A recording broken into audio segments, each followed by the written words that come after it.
రాహుల్ రాజీనామా సస్పెన్స్ కు తెరపడింది. వాయనాడ్ను వదిలేస్తూ రాయబరేలీకే ఓటేశారు రాహుల్ గాంధీ. మరోవైపు వాయనాడ్ నుంచి ప్రియాంకను పోటీలో నిలపాలని కాంగ్రెస్ నిర్ణయించింది. అసలు రాహుల్ రాయబరేలీని ఎందుకు ఎంచుకున్నారు? ప్రియాంకను బరిలోకి దించడం వెనుక కాంగ్రెస్ వ్యూహం ఏంటి? నార్త్ సౌత్లో పట్టు బిగించేందుకు కాంగ్రెస్ పెద్ద ప్లానే వేసిందా? What's the story? ఎట్టకేలకు రాహుల్ లోక్సభ స్థానంపై తేల్చేశారు. కంచుకోట రాయ్బరేలీకే ఓటేశారు. 2024 జనరల్ ఎలక్షన్స్ లో వయనాడ్ రాయ్బరేలీ నుంచి పోటీ చేసి గెలిచిన రాహుల్ చివరికి వయనాడు వదులుకోవాలని డిసైడ్ అయ్యారు. కాంగ్రెస్ అధ్యక్షుడు మల్లికార్జున ఖర్గే నివాసంలో జరిగిన కీలక సమావేశంలో ఈ మేరకు కాంగ్రెస్ పెద్దలు నిర్ణయం తీసుకున్నారు. ఎన్నికల్లో ప్రియాంక వాద్రా పోటీపై సస్పెన్స్ కు తెరదించారు. రాహుల్ రాజీనామాతో ఖాళీ కానున్న వయనాడ్ నుంచి ప్రియాంక బరిలోకి దిగబోతున్నట్లు స్పష్టం చేశారు. ఇక రాహుల్ రాయ్బరేలీనే ఎంచుకోవడం వెనుక పెద్ద వ్యూహమే ఉన్నట్లుగా తెలుస్తోంది. రాయ్బరేలీ కాంగ్రెస్ కంచుకోటల్లో ఒకటి. సోనియా గాంధీ చాలా కాలం ప్రాతినిధ్యం వహించిన ప్రాంతం. తాజా ఎన్నికల్లో రాహుల్ గాంధీని కూడా భారీ మెజారిటీతో గెలిపించారు రాయ్బరేలీ ప్రజలు. అటు అమేథీని సైతం బీజేపీ నుంచి మళ్లీ సొంతం చేసుకుంది కాంగ్రెస్. గాంధీ కుటుంబ విధేయుడు కేఎల్ శర్మ గెలుపొందడంతో గతంలో చేజార్చుకున్న సీటు మళ్లీ హస్తం వశమైంది. ఈ 2 స్థానాలు మరోసారి యూపీలో కాంగ్రెస్ పట్టు సాధించేందుకు ఉపయోగపడుతున్నాయి. మరోవైపు 2027 ప్రారంభంలోనే ఉత్తరప్రదేశ్ అసెంబ్లీకి ఎన్నికలు జరగనున్నాయి. 2019 లోక్సభ ఎన్నికల్లో ఒక్క రాయ్బరేలీ స్థానంలోనే విజయం సాధించిన కాంగ్రెస్ తాజాగా సార్వత్రిక ఎన్నికల్లో 6 సీట్లను గెలుచుకుని అక్కడ మరోసారి తన ఉనికిని చాటుకుంది. అటు కాంగ్రెస్ మిత్రపక్షం అఖిలేష్ యాదవ్ పార్టీ ఎస్పీ 37 స్థానాల్లో గెలుపొందగా ఈ కూటమి మొత్తంగా 43 స్థానాలను గెలుచుకుంది. 2019తో పోలిస్తే దాదాపు సగం స్థానాలను కోల్పోయిన బీజేపీ గతంలో కంటే బలహీనంగా కనిపిస్తోంది. కలిసికట్టుగా పోరాడిన ఇండియా కూటమి బీజేపీ బలాన్ని 33 స్థానాలకు తగ్గించింది.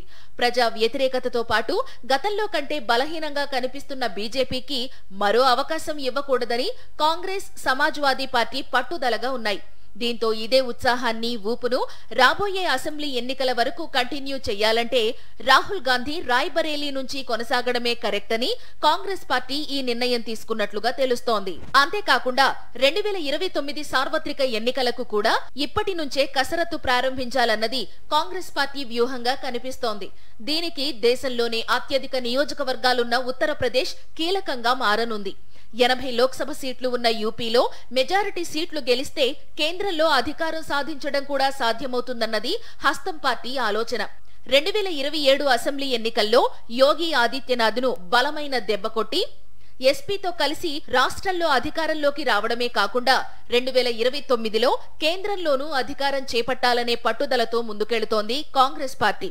2019లో కేవలం 52 స్థానాల్లో గెలుపొందిన కాంగ్రెస్ ఇప్పుడు తన బలాన్ని 99 స్థానాలకు పెంచుకుంది. రాబోయే ఎన్నికల నాటికి హిందీ బెల్టులో మరిన్ని సీట్లు గెలిచి అధికారంలోకి రావాలన్నది కాంగ్రెస్ పార్టీ వ్యూహంగా కనిపిస్తోంది. యూపీతో పాటు ఉత్తరాదిన పట్టు బిగించాలంటే రాయ్బరేలీ నుంచే కొనసాగడమే మంచిదని రాహుల్ కూడా ఇదే స్థానానికి ఓటేసినట్లు సమాచారం. మరోవైపు ఉత్తరాదితో పాటు దక్షిణాది పైన కాంగ్రెస్ దృష్టి పెట్టింది. యూపీ నుంచి రాహుల్ ను కొనసాగిస్తూ సౌత్ లో ప్రియాంకను రంగంలోకి దింపుతోంది. రాహుల్ ఖాళీ చేస్తున్న వయనాడ్ నుంచి ప్రియాంక పోటీ చేస్తున్నట్లు ప్రకటించింది. నిజానికి ప్రియాంక ఎన్నికల పోటీపై అనేకసార్లు వార్తలు వచ్చాయి. ఆమె పోటీ చేయడమే తరువాయి అన్న రేంజ్ లో కథనాలు వెలువడ్డాయి. కానీ వాటన్నింటినీ ఖండిస్తూ ప్రియాంక గాంధీ పోటీకి దూరంగా ఉండిపోయింది. రాజకీయాల్లో యాక్టివ్ గా ఉంటూ దేశవ్యాప్తంగా ప్రచారాలు నిర్వహించినా ప్రత్యక్ష ఎన్నికల్లో మాత్రం బరిలోకి దిగలేదు. కానీ వయనాడ్ లో మాత్రం పోటీకి సై అంటూ ముందుకు వచ్చింది ప్రియాంక. వయనాడ్ లో పోటీ చేయడం వెనుక కూడా కాంగ్రెస్ పెద్ద కసరత్తే చేసినట్లు కనిపిస్తోంది. 2 బలమైన కారణాలతో వయనాడ్ నుంచి ప్రియాంకను పోటీలోకి దింపడమే కరెక్ట్ అని భావించినట్లు తెలుస్తోంది. అమేథీలో ఓడిన రాహుల్ ను వయనాడ్ ప్రజలు ఆదరించి గెలిపించడం ఒకటైతే 2026 ఎన్నికల్లో జరగబోయే కేరళ అసెంబ్లీ ఎన్నికలు మరో కారణం. 2019 ఎన్నికల్లో రాహుల్ గాంధీ 2 స్థానాల నుంచి పోటీ చేశారు. అయితే కంచుకోట లాంటి అమేథీలో స్మృతి ఇరానీ చేతిలో ఓడిపోగా వయనాడ్ లో మాత్రం గెలిచారు. ఇప్పుడు మళ్లీ రెండోసారి కూడా వయనాడ్ ప్రజలు రాహుల్ వైపే నిలబడ్డారు. లెఫ్ట్ పార్టీలతో పాటు బీజేపీ రాష్ట్రాధ్యక్షుడే స్వయంగా నిలబడ్డా రాహుల్ ను భారీ మెజారిటీతో గెలిపించారు. అయితే ఇలాంటి సమయంలో వయనాడ్ ను వదిలేస్తే ప్రజల ఆగ్రహం చవిచూడాల్సి వస్తుందన్నది కాంగ్రెస్ ఆందోళన. దీని నుంచి బయటపడాలంటే ప్రియాంకను పోటీ చేయించడం బెటర్ అంటూ ఆమెను ప్రత్యక్ష ఎన్నికల్లో రంగంలోకి దింపుతోంది కాంగ్రెస్ పార్టీ. నిజానికి ఉత్తరాదిలా కాకుండా సౌత్ లో 3 రాష్ట్రాల్లో అధికారంలో ఉంది కాంగ్రెస్ పార్టీ.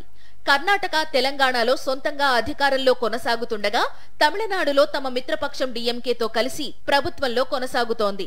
అంటే హిందీ రాష్ట్రాలతో పోలిస్తే సౌత్ లోనే కాంగ్రెస్ స్ట్రాంగ్ గా కనిపిస్తోంది. ఇప్పుడు కేరళలో కూడా పాగా వేయాలంటే మరో బలమైన లీడర్ ఉండాలన్నది కాంగ్రెస్ పార్టీ ఆలోచన.